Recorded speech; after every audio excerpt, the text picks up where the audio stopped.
the fans are back and Roman Reigns is still the man.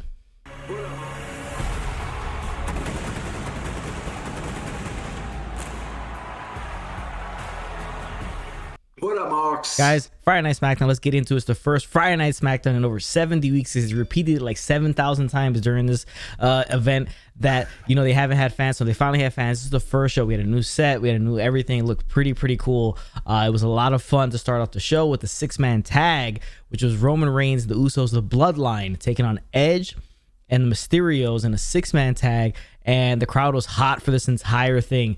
You know, Edge got a massive pop. Rey Mysterio and Dominic had a massive pop. The reaction to Roman Reigns was interesting, to say the least. He got some boos. People were playing the part. I mean, makes sense. It's good stuff for the people to play the part that you're supposed to play when you're in the crowd, not cheering heels and booing babyface and stuff like that. But it was all a ton of fun. A lot going on in this match. Now, interesting note that this was Dominic's first ever match in WWE in front of people. I forgot that he started like in the Thunderdome era and the Performance Center era. He didn't fight Brock or something. Didn't he do something with Brock? No, he was there, but like he didn't have a match. Okay, a match. Okay, it was Ray versus Brock. That's what it was. Okay, that's what it was. Yeah. So it was a fun match. It was nonstop action. There was a lot of stuff going on. You know, it wasn't like the craziest match ever, but it was a lot of fun. I liked Roman's little spots where he just decided to always like pick on Dominic and Ray, mostly Dominic for the most part. Get his cheap shots in on the smaller guys and kind of toss them around to assert his dominance. In the end, they're able to roll up Ray and get the win. But afterwards, you get the beat down from the chair shots by Edge on the Usos, and then you would have Roman Reigns actually tapping out to this crossface with the with the part of the steel chair in his mouth. So you know how wrestling works. Roman Reigns wins at Money in the Bank. The same move Roman Reigns did caused moments of fear. Planted the seed in his mind. And will this be the seed? It was amazing to have a crowd back. This match wasn't even that great, but like the crowd experience, just having the crowd there, and like, God, you missed that crowd. And I know we've had 2 weeks of the AEW crowd, which is a great crowd. Not to say it's not, but like there's something different about a WWE crowd that it's like it's its own entity. They had this own aura about them. It's just different. I don't know. Can't really explain it. Well, I wouldn't even say it's more that. I think it's just because AEW's technically had fans for a while now. It's just been less, right? They did the whole less people in Daly's place, so you heard people, singing along with Chris Jericho's music. But now it's like full on, That's probably what it was. It felt a lot more special. I don't know why, but it just adds to the match, especially like that.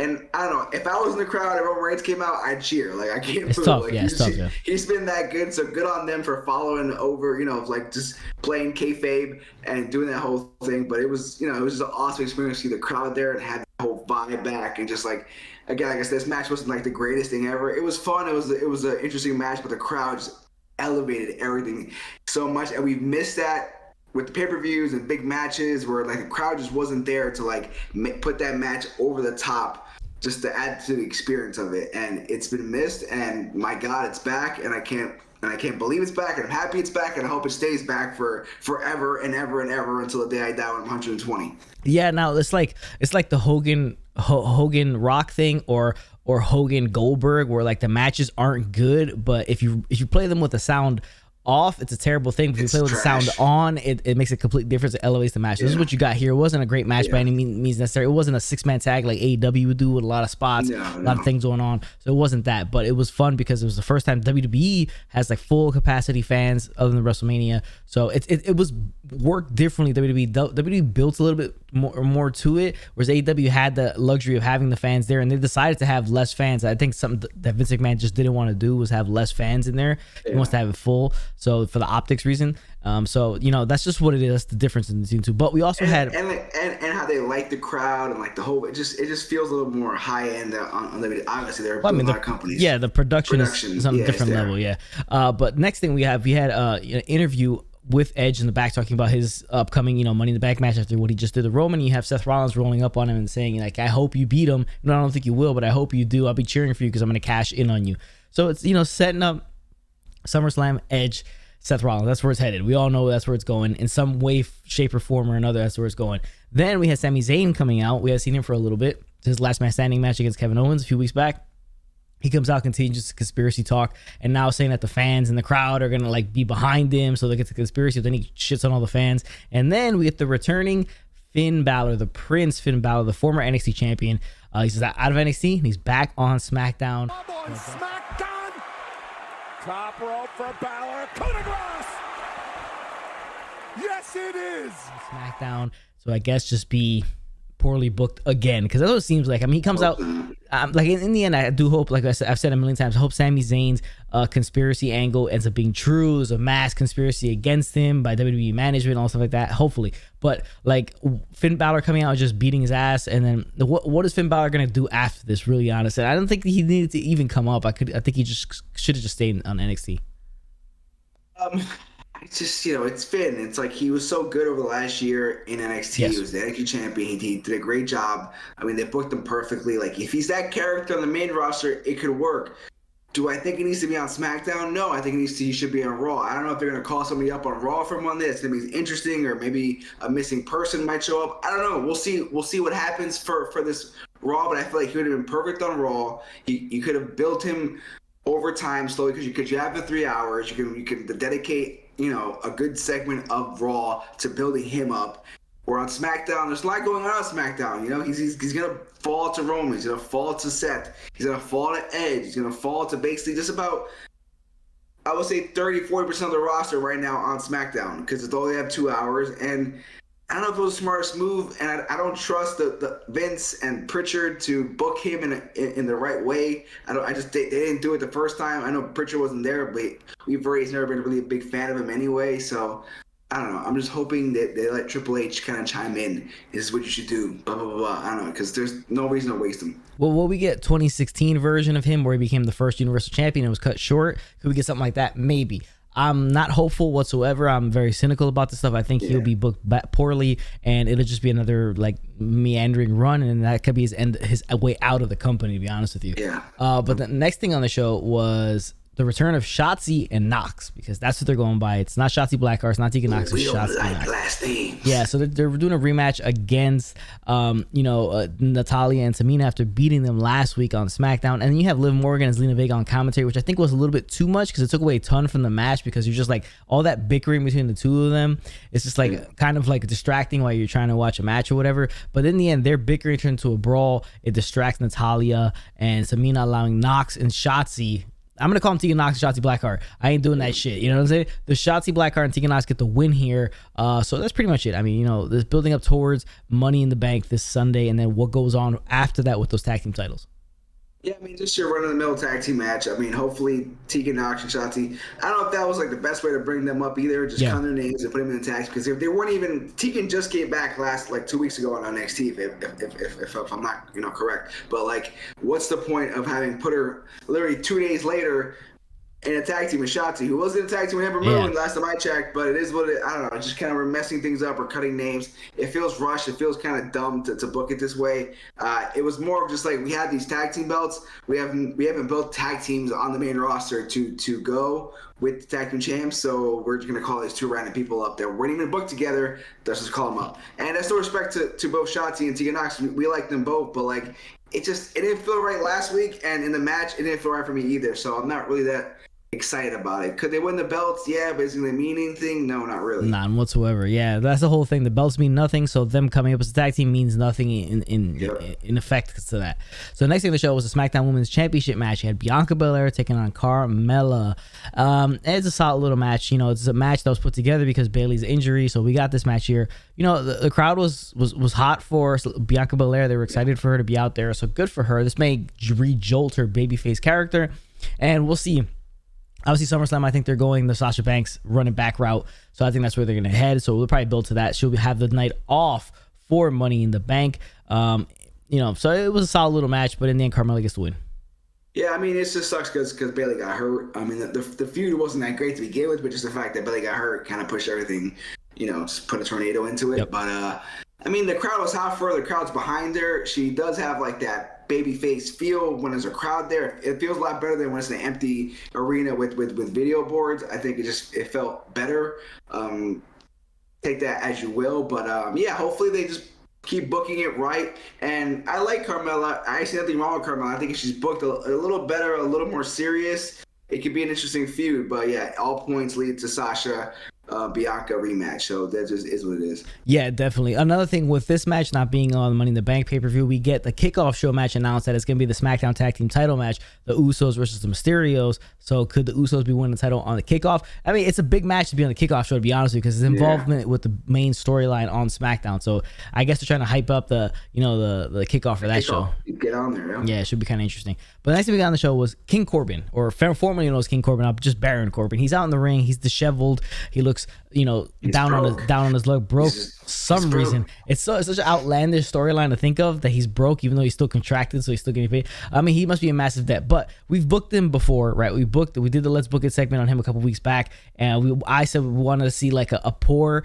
Baron Corbin, him getting dressed in the locker room, but or sleeping there, and people walking in on him, and he just kind of wakes up and he's like, I'll just put my clothes on. I'm just getting dressed. I'm just getting ready, stuff like that. He should be out in the crowd asking, begging for change in the crowd, stuff like that. Sneaking into other guys in the back of a guy's rent a car. It gets us from town to town as they start traveling. So he's out there and he talks about a GoFundMe. So it's called Baron Corbin Fund Me, which I thought was a little bit on the corny side, the way it was all set up, but it can lend itself if they continue on. Now, he gets interrupted by Kevin Owens. Kevin Owens stunners him. So I hope that's not the end of Corbin and kind of just dies this storyline. I hope they got to build on top of it going forward and get to those next levels and really have a lot of fun with him being broke and out on his luck.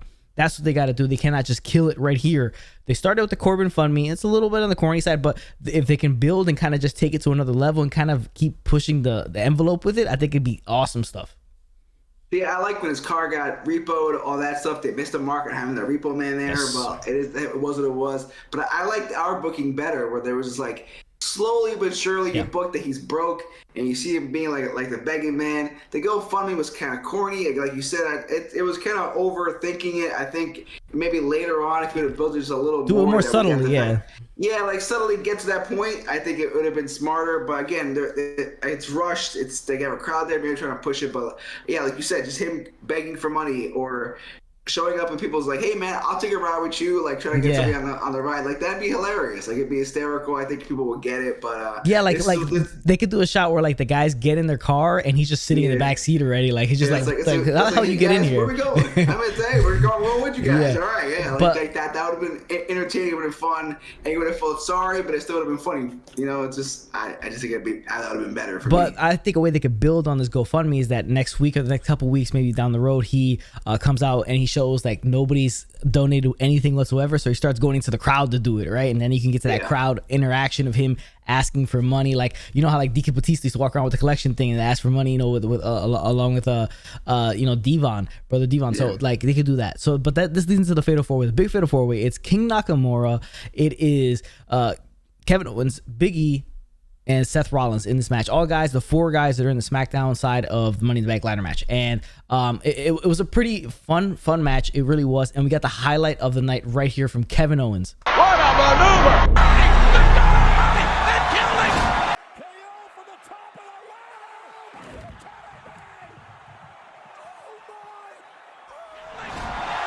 So that's the highlight of the night. A big elbow drop from the top of the ladder through the table on Shinsuke Nakamura. It's interesting though how he was able to kind of get on top of that ladder, as you saw kind of Seth Rollins helping him out in the back, kind of holding the ladder. But it's interesting because Big E takes the fall, Seth Rollins gets the win, so he celebrates on top of the ladder. He is the odds-on favorite to win Money in the Bank, I think, in my mind. But there is the thing where he's the guy standing on top the week of the go home, and then you have the whole Edge stuff. But interesting thing coming out of this is Big E takes the fall. He's been kind of underwhelming the past couple months, the way he's been booked. So could this be a swerve that he's going to end up winning and could catapult him, or is he just kind of biding his time for them to draft him over to Monday Night Raw? Yeah, that's the biggest thing. I picked up. Fun match, great way. The crowd was hot over it. I liked it. Seth winning. I also feel like Seth hasn't been doing much either going into Monday Night Bank. It's just all of it kind of feels kind of watered down. But Big E losing clean, like just losing. being the fall guy, I think Shin was better built for that because he's been losing and kind of up and down anyway. I feel bad for Big E. I hope that it's they push him at Money in the Bank and he skyrockets that way. But I don't want him to keep losing and then we forget about him, because literally 6 months ago, this time last year when he was becoming a single star, everybody was behind them. We all loved it. We thought that WrestleMania time next year he'd be champion, or like going for the title, or around this time he'd be like in the title picture. He's not anywhere near that right now, so that kind of worries me a little bit. But could he go to Raw? Why not? Like we said earlier, Raw needs help. Raw needs some stars. Raw needs some baby faces.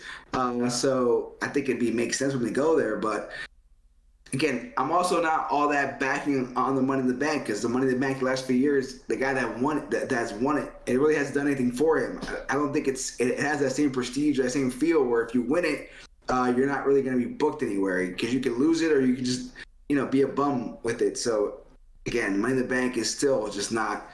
It's not like the old school, you win the King of the Ring, and then you're going to be in the inner IC belt or a title picture. Now it's like you're probably going to lose it to The Miz or something, and then he's going to go mess up later down the road. Just doesn't feel special anymore. It doesn't, and like we'll see what Big E what comes out of this. It could be, like I said, it could be like a kind of diversion tactic where you kind of just now you're dismissing Big E and he ends up winning it. So we'll see what happens.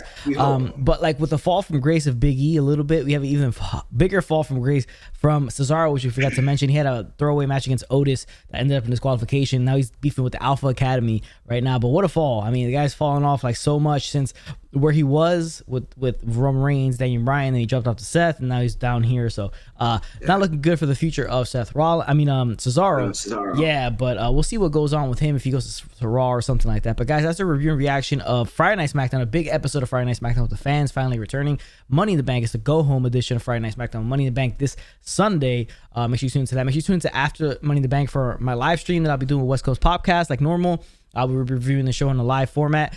Tomorrow, 5:15 p.m. Eastern time. Got the wrestling report with my guy Jonesy Chats Wrestling. We're going to cover this past week of wrestling, go over a few rumors and news there, and that's in that live stream as well. So make sure you tune into that one. Appreciate you guys for tuning into this one. Make sure you drop a like on it, hit the chair in the corner for hit your first and sub to the channel, and we'll catch you guys on the next one. Later, dogs.